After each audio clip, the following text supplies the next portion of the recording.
তারা এই হত্যাকাণ্ডের বিচার করবেন না, কারণ তারা নিজেরাই হত্যাকারী। তো আপনি হত্যাকারীর কাছে কি করে হত্যাকার চাইবেন? যারা নিজেরা রাজাকার তারা অপরকে বলে রাজাকার।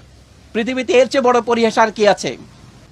রাজনৈতিক সমাধানের প্রথম পদক্ষেপ হচ্ছে বর্তমান সরকারকে নিঃশর্তভাবে ক্ষমা প্রার্থনা করে পদত্যাগ করতে হবে। এই পদত্যাগ ছাড়া নতুন কোন রকমের ব্যবস্থা আমরা যেতে পারবো না। সিভিল সার্ভিস থেকে শুরু করে সমস্ত সরকারি চাকরিতে সকলের বৈধভাবে প্রতিযোগিতা করার অধিকার থাকবে কি থাকবে না, সেই প্রশ্নটা অরাজনৈতিক প্রশ্ন নয়, এটা একটা রাজনৈতিক প্রশ্ন। কিন্তু রাজনৈতিক প্রশ্নের রাজনৈতিক সমাধানের দিকে না গিয়ে দেশের সরকার প্রথমে সেইটাকে এক পাশে ঠেলে দিতে চেয়েছে, উপেক্ষা করতে চেয়েছে, পরে যে দমন নীতি অবলম্বন করেছে নিজেদের পেটোয়া বাহিনী দিয়ে, সেটা থেকেই এই হত্যাকাণ্ডের শুরু।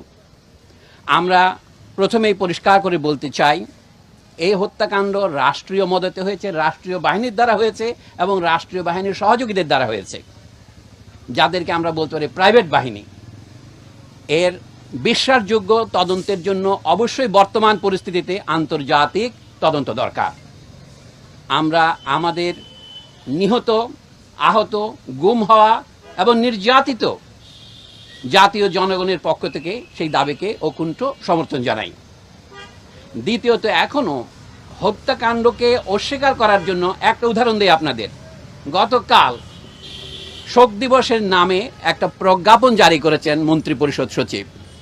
সেখানে দেখবেন নিহত এবং আহতদের জন্য শোক পালনের জন্য কালো ব্যাজ পরিধান করতে বলেছেন। আমরা কিন্তু সেটা প্রত্যাখ্যান করেছি, আমরা লাল ব্যাজ পরেছি। এবং তারপর তাদেরকে তারা শহীদ বলতে রাজি নন। তাহলে তারা যদি শহীদ না হন, শুধু নিহত হন, তাদের জন্য তাহলে প্রার্থনা করার দরকার কি?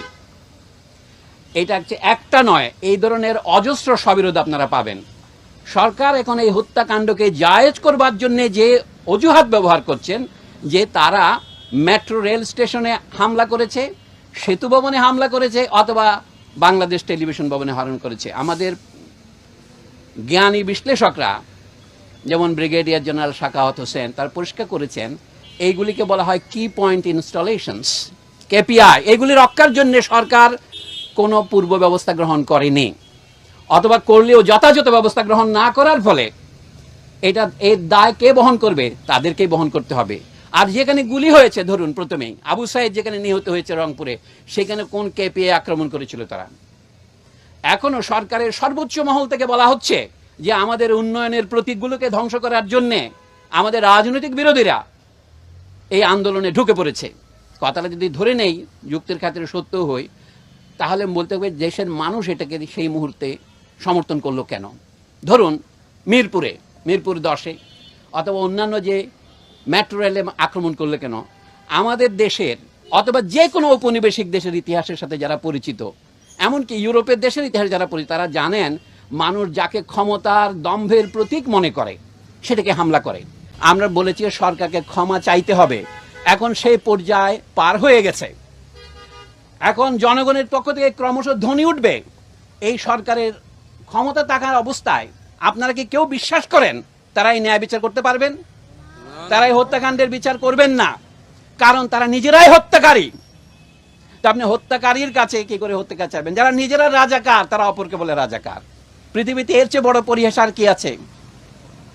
মানে যারা খুনি তারা আজ আমাদের বলে খুনি, যারা বিশ্বাসঘাতক তারা আমাদের বলে বিশ্বাসঘাতক। ক্ষমতার সর্বোচ্চ কেন্দ্রের চারদিকে তো রাজাকাররা বসে আছে, এবং যে ছাত্র যারা 2000 সনের পরে জন্মগ্রহণ করেছে তাদেরকেও তারা রাজাকার বলছেন। আমরা এখানে দাঁড়িয়েছি শুধুমাত্র যারা নিহত হয়েছে তাদের আত্মার মাগফিরাতের জন্য নয়, যারা বেঁচে আছে তাদের আত্মার মাগফিরাতের জন্য। আমাদের মাগফিরাত হচ্ছে, মাগফিরাতের মূল কথা হচ্ছে ক্ষমা, আল্লাহর কাছে ক্ষমা চাওয়া। আল্লাহ গফুরুর রহিম। এবং যারা নিহত এবং আহত এবং যারা নির্যাতিত, এখন নিপীড়িত এবং যারা পলাতক, আমরা তাদের প্রতিকার চাই। এবং তাই প্রতিকার সম্ভব হবে যখন দেশের সমগ্র জনগণ ওদের মতোই বেরিয়ে আসবে। বলা হচ্ছে এটা শুধু ছাত্র যুবকদের আন্দোলন, আসলে এটা ছাত্র যুবকদের আন্দোলন নয়, এটা সারা দেশের আন্দোলনে পরিণত হয়েছে এবং পরিণত হতে চলেছে। আন্দোলন বন্ধ হয় নাই, আন্দোলন বন্ধ হবে না। আমরা আজকে শিক্ষক হিসেবে দাঁড়িয়েছি, কিন্তু আমরা শিক্ষকতার বাইরেও আমাদের সামাজিক ভূমিকা আছে। আমরা তো ভোটারও বটেই। এবং সবচেয়ে আমি একটা আত্মসমালোচনা করব, আমরা আমাদের যথাযথ ভূমিকা পালন করিনি। একটা কথা আপনাদের বলি, আমাদের ধারণা ছিল বেসরকারি বিশ্ববিদ্যালয়ের ছেলে মেয়েগুলো ফার্মের মুরগি, ওরা রাজনীতি করে না, এটা ঠিক ওদেরকে রাজনীতি করতে দেওয়া হয় না, উৎসাহিত করা হয় না।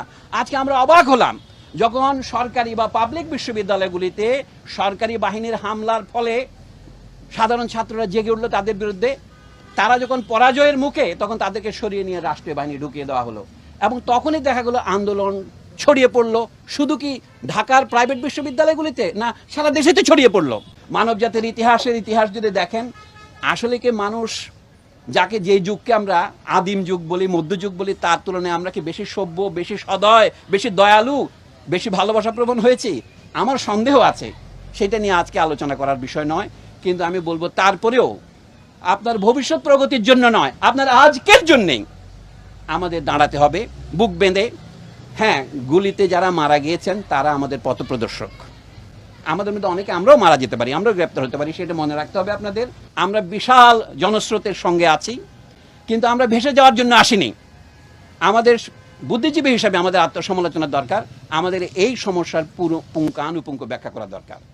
সংকটের উৎপত্তি কোথায় সেটাকে না গিয়ে সরকার এখন বলছে এই দল সেই দলকে নিষিদ্ধ করব।